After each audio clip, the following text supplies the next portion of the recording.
Hey guys, what is up? It's Dusty here, and welcome back to another crypto video. Today, we have a ton of stuff to cover. It's been a juicy day, as you guys most likely already thought. But before we get into any of that, my question of today is actually pretty funny. What would you do if I were to give you $1 million right now? Like, what would be the first thing that you'd buy instantly? Or what would you invest in? If I give you this $1 million in XRP, would you cash them out? Or would you keep it in it? What would you do? Let me know in the comments section down below.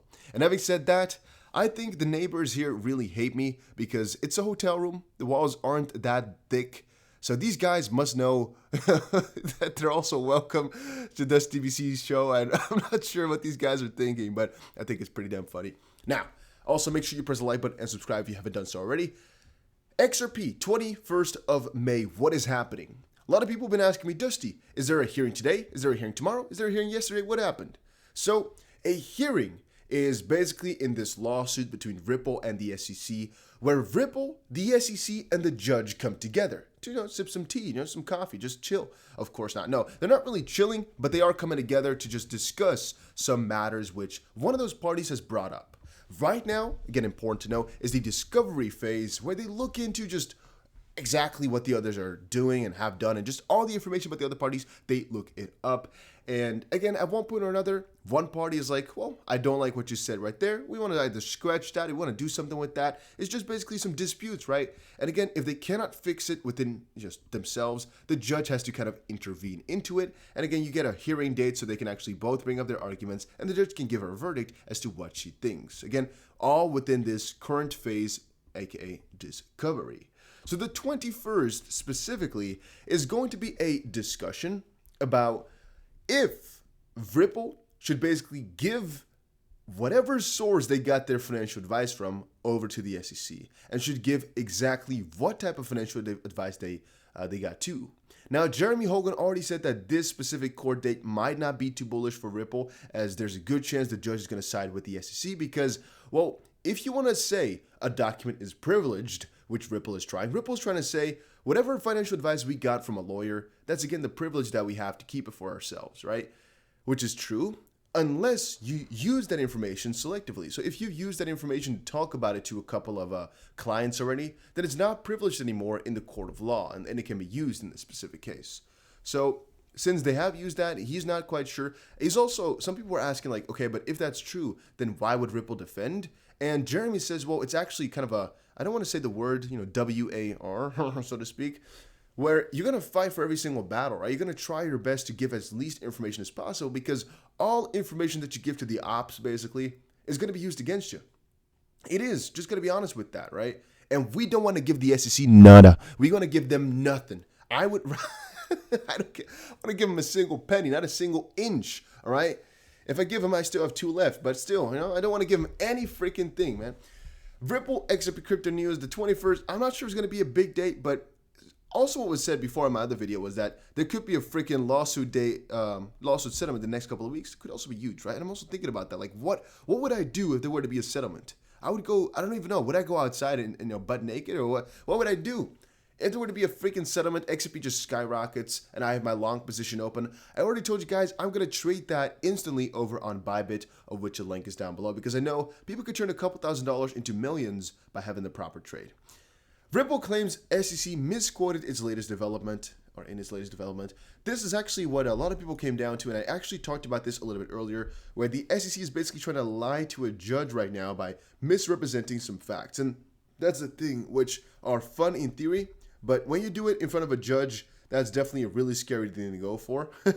It's a really scary thing to go for because you don't want to mess with the judge, specifically if she knows that you're messing stuff up and you're selectively trying to manipulate information. That's never really a smart thing. And all these lawyers over on Twitter have also stated that it's just not smart from the SEC side to do that because you're going to piss the judge off. And whatever I've noticed from people as well is that we have all kind of agreed that the judge is more so on Ripple's side with most things that are coming out because the SEC seems quite unreasonable. They're trying to allege that every XRP sale ever is a security sale. It's unreasonable. They're not following their duty to protect investors. Unreasonable. The person who actually, again, the chairman of the SEC, Jay Clayton, The person who actually, tried to sue and basically brought this all up left the day afterwards. Not really reasonable, at least not normal, not the usual. The SEC is trying some different requests, trying some sneaky tactics, and again, trying this specific stuff to manipulate information. A lot of things the judge is also just, wondering about, like, why would you do all of that? And I would say Ripple has some really key arguments in their defense, just which are logical. It's basically just, Ripple says, hey, you should have given fair notice and just, fair notice and lack of due, wait, what's the freaking name? They should have given them fair notice and lack of, damn, all right, I'm messed up here a little bit. I don't remember exactly what the key argument is, number one, of Ripple. They have a multitude of them. But number one, I would say, is already just a really solid pick. The SEC should have warned all those exchanges then of like, hey, we're going to sue Ripple, or what you're doing here, what you're handling with XRP in that exchange, that's not juicy. That's not good. That's not that's not a business that I would condone, all right? That's not a business that I would say, dude, go for it. The SEC shouldn't have said, okie dokie. They should have been, no.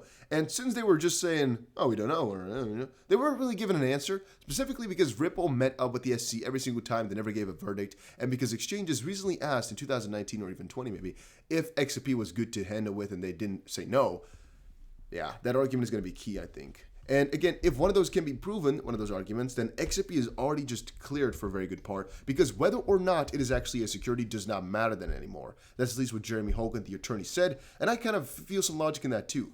If it's actually deemed so that the SEC didn't do their job properly, the lawsuit really doesn't work anymore because, well, they didn't set the preparation straight. That's the same thing as if people sometimes mess with evidence, right?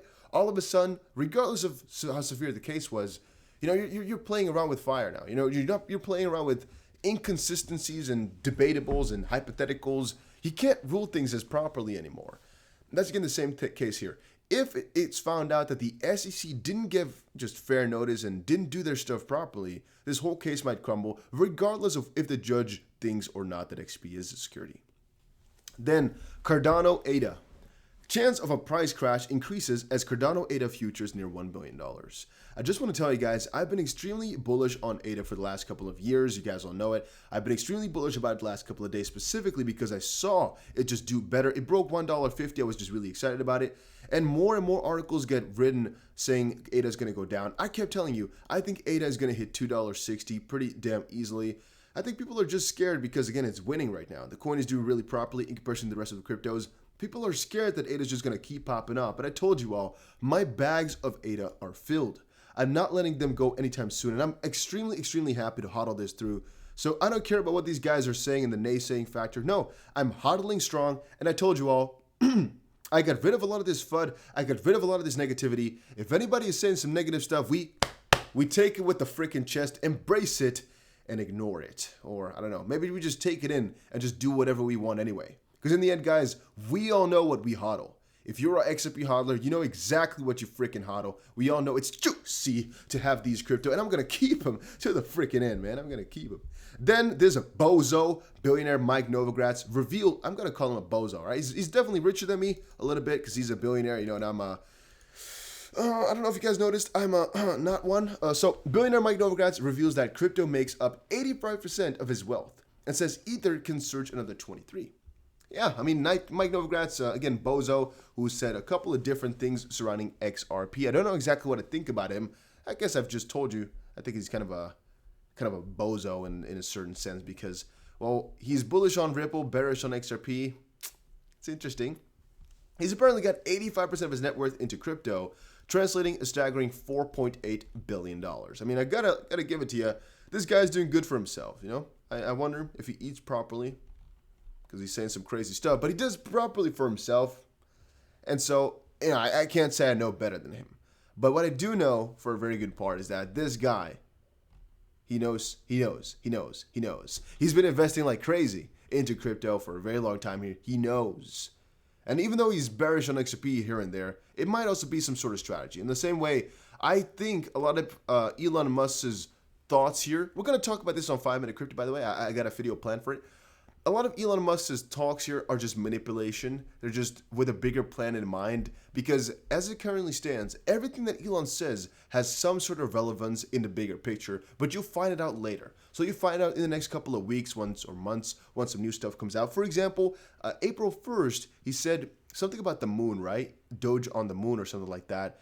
And now again, some people paid with Doge and it's going to the moon. That type of stuff. It's just the connections are there. It might need a little bit of a month and a half, maybe 3 months, maybe a year to actually come to fruition. But I take whatever he says extremely, extremely seriously, because you know that this guy has some wicked way of getting things done, but you know, it's there. And I think for this billionaire too, a lot of these billionaires have some bigger plays, some bigger plans that we as I don't know, small fries can't really fathom just quite yet, because it's another different realm, a different world. But this guy might have been bearish on XRP for the bigger picture. It might be some type of strategy. I'm just thinking about it. And then Dogecoin spin-offs turns struggling brothers into overnight millionaires. Little fun fact. Crypto is definitely one of the easiest ways to become a millionaire in our time here. Just going to put it up there. Even though none of the things I say in these videos are financial advice, I'm going to quickly say, yeah, if you're a crypto investor, the chance of becoming a millionaire is pretty damn big if you're not one already, right? Because I'm assuming a lot of the people watching here have been into crypto for a couple of months. And that's so funny. If you literally put in a couple $1,000s a couple years ago, or even just 1 year ago, look at how much it would have gained, right? If you put in $10,000, let's say if you put in $100,000, if the chance of you not being a millionaire right now is definitely quite small, right? If you put in $100,000 in March 2020, because most cryptos definitely did times 10 in this meantime. So, damn, right? If you start to think about it like that as well, damn, huh? Just in 1 year, turning your $100,000, which is already a lot of money, don't get me wrong, into $1 million though. Yeah, that's really freaking crazy. But yeah, that was it for today's video. Hopefully you all enjoyed it. I have some stuff coming over on 5 Minute Crypto. It's most likely already out there. And then again, the only reason I have this open is because I wanted to quickly say those cryptos which have to do with memes, basically. I'm not really a long-term type of fan, but I kept telling people, and I'm keeping telling them now, it's definitely something worth, you know, trying out or looking into for the short term, because, well, a lot of those poop coins, just really bad coins, do well in the short term. And again, you might not want to miss out. Am I saying you should hodl a lot of them? No. I'm just saying maybe think about buying and selling in a short term to make some money. Again, there's no recommendation on my end. Please do whatever you please, and I'm not going to name any coins. I am just saying there are some coins out there which, in my opinion, are worth the risk. And it's basically the question of, you know, is their promotion campaign going to be good enough? Can I make some quick money with this, and can I sell it out? Or are there some restrictions to selling? And, you know, what is the liquidity and all that type of stuff eventually, right? Is it going to be juicy? If it is, well, you just go for it. Guys, it's freaking late as can be. I don't think I've ever made a video this late. You don't even want to know the time right now. If you know, again, I'm Dubai time. Calculate it for yourself. I am exhausted, but yeah, that was it for today's episodes. Hopefully you guys all enjoyed it, and I'll see you guys again in another crypto video. Take care, everybody, and have a very nice day.